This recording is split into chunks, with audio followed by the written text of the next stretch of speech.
ചെമ്പനീർ പൂവിലെ അടുത്ത് തന്നെ വരാൻ പോകുന്ന കുറേ അടിപൊളി എപ്പിസോഡുകളുടെ ഒരു നല്ല പ്രൊമോയാണ് നിങ്ങൾ ഈ വീഡിയോയിലൂടെ കാണാൻ പോകുന്നത്.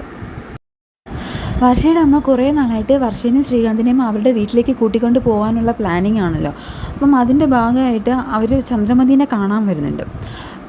കണ്ടിട്ട് അവർ പറയുവാണ്, ശ്രീകാന്തിൻ്റെയും വർഷയുടെയും വിവാഹം കഴിഞ്ഞിട്ട് കുറേ നാളായില്ലേ, അപ്പം ഞാനും വർഷയുടെ അച്ഛനും കൂടിയിട്ട് അവിടെ മറുവിവാഹം നടത്തിയാലോ എന്നുള്ള ആലോചനയിലാണ്, അതേക്കുറിച്ച് സംസാരിക്കാൻ വേണ്ടിയിട്ടാണ് ഞാൻ വന്നതെന്ന് പറയും. അപ്പോൾ ചന്ദ്രമതിക്കാണെങ്കിലും ഇത് കേട്ടിട്ട് വളരെ സന്തോഷമാകുന്നുണ്ട്. അപ്പോൾ തന്നെ ചന്ദ്രമതി പറയും, അങ്ങനെയാണെങ്കിൽ ശ്രുതിയുടെയും മറുചടങ്ങ് കൂടിയിട്ട് അതേ ദിവസം തന്നെ ആക്കിയാലോ എന്ന് ചോദിക്കും.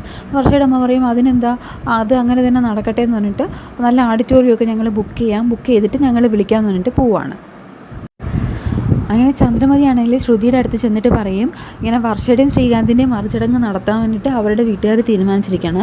അപ്പോൾ ഞാൻ അവരോട് ചോദിച്ചിട്ട് എൻ്റെ മറുചടങ്ങും അതേ ദിവസം തന്നെ വയ്ക്കാൻ തീരുമാനിച്ചിരിക്കുകയാണ്. അപ്പോൾ നീ ഇപ്പോൾ തന്നെ നിൻ്റെ അച്ഛനെ വിളിച്ചിട്ട് പറയണം ചടങ്ങിനെക്കുറിച്ച്. നിൻ്റെ അച്ഛൻ ഉറപ്പായിട്ടും ചടങ്ങിന് വരണം. ഇതുവരെ നിൻ്റെ അച്ഛനെ ആരും കണ്ടില്ലല്ലോ, നിൻ്റെ അച്ഛൻ വിവാഹത്തിന് വന്നിട്ടുമില്ല. അപ്പോൾ നീ നിൻ്റെ അച്ഛനെ വിളിച്ചിട്ട് ഞാൻ സംസാരിക്കാമെന്ന് പറയും. അപ്പോൾ ശ്രുതി പറയും, അതൊന്നും വേണ്ട, അച്ഛനെ വിളിച്ചിട്ട് ഞാൻ പറയാമെന്ന് പറയും. അങ്ങനെയാണെങ്കിൽ ചന്ദ്രമതി ചോദിക്കും, എന്നിട്ട് അച്ഛൻ വരുമ്പോൾ ഒരുപാട് സ്വർണ്ണമൊക്കെ കൊണ്ടുവരുമല്ലോ അല്ലേ. ശ്രുതിയുടെ അമ്മയാണെങ്കിൽ അവർക്ക് വേണ്ടിയിട്ട് ഒത്തിരി സ്വർണ്ണമൊക്കെ വാങ്ങി വെച്ചിട്ടുണ്ട്. അവിടെ നീ ഒട്ടും മോശക്കാരിയാവാൻ പാടില്ല, നീ ഞാൻ കണ്ടെത്തിയ മരുമകളാണ്, എനിക്കവിടെ തല ഉയർത്തി നിൽക്കണമെന്ന് പറഞ്ഞിട്ട് പോകും. ഇത് കേട്ടിട്ട് ശ്രുതിയാണെങ്കിൽ ആകെ ഷോക്കായി പോവുകയാണ്. ഇത്രയും നാൾ എന്തൊക്കെയോ കള്ളങ്ങൾ പറഞ്ഞിട്ട് അവൾ പിടിച്ചു നിൽക്കുകയാണ്. പക്ഷേ ഇപ്പോൾ അച്ഛൻ വന്നേ പറ്റൂ എന്ന് പറയുമ്പോൾ അവൾക്ക് എന്താ ചെയ്യേണ്ടതെന്നറിയില്ല. അങ്ങനെ അവൾ വേഗം പാർലറിൽ ചെന്നിട്ട് മീരേനെ കാണുവാണ്. മീരേനെ കണ്ടിട്ട് നടന്നതൊക്കെ പറയുവാണ്. എന്നിട്ട് അവൾ മീരയോട് ചോദിക്കുകയാണ്, നിൻ്റെ കയ്യിൽ ഏതെങ്കിലും കാശുണ്ടാവുമോ, ഈ ഒരു ചടങ്ങിന് വേണ്ടിയിട്ട് ഇത്തിരി കാശ് ചിലവാകും എന്നൊക്കെ പറയുമ്പോൾ മീര പറയും, എൻ്റെ കയ്യിൽ ഇപ്പോൾ കാശൊന്നുമില്ല, ഉണ്ടായിരുന്ന കാശ് മൊത്തം ചിലവായിപ്പോയി, നമുക്ക് എവിടെ നിന്നെങ്കിലും കടം മേടിച്ചാലോ എന്ന് ചോദിക്കും.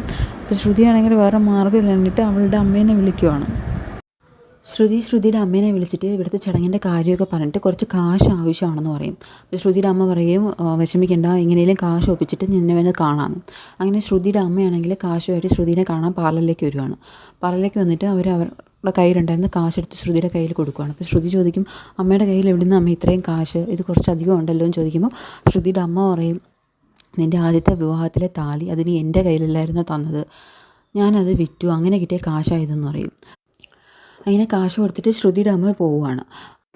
അതേ സമയത്ത് ചന്ദ്രമതിയാണെങ്കിൽ എല്ലാവരോടും പറയും, ഈ ചടങ്ങ് വളരെ ഗ്രാൻഡായിട്ട് തന്നെ നടക്കും, എന്നാൽ വർഷയുടെ അമ്മയ്ക്ക് ഒരു ആവശ്യമേ ഉള്ളൂ, സച്ചി ആ ചടങ്ങിന് വരാൻ പാടില്ല.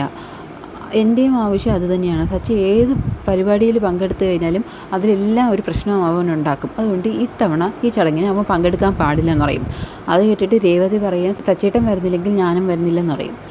പിന്നെ രവീന്ദ്രനാണെങ്കിൽ ചന്ദ്രമതിയെ പറഞ്ഞ് കൺവിൻസ് ചെയ്യാനൊക്കെ ശ്രമിക്കും. പക്ഷേ ചന്ദ്രമതിയാണെങ്കിൽ ഒരേ വാശിയിൽ എങ്ങനെ നിൽക്കും, ഒരിക്കലും സച്ചി വരാൻ പാടില്ല എന്ന് പറഞ്ഞിട്ട് ആ വാശി തന്നെ നിൽക്കും. അപ്പോൾ രവീന്ദ്രൻ പറയും, അങ്ങനെ സച്ചിയും രേവതിയും ഇല്ലാത്ത ഒരു ചടങ്ങിന് ഞാനും വരുന്നില്ല, നീ നിൻ്റെ മക്കളും കൂടി പോയിട്ട് വാ എന്ന് പറഞ്ഞിട്ട് രവീന്ദ്രൻ പറയും.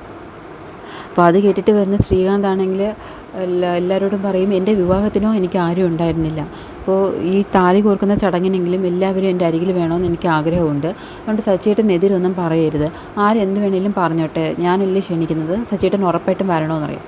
അങ്ങനെ രവീന്ദ്രനും പറയും, എൻ്റെ അമ്മ പറയുന്ന ഒന്നും കാര്യമാക്കണ്ട, സച്ചി നീ വാ എന്ന് പറയുമ്പോഴത്തേക്ക് സച്ചി പറയും, എന്നാൽ പിന്നെ അച്ഛൻ്റെ ആഗ്രഹം പോലെ തന്നെ ആയിക്കോട്ടെ, ഞാൻ വരാം, ഞാനായിട്ടൊരു പ്രശ്നം ഉണ്ടാക്കുന്നില്ല എന്ന് പറയും.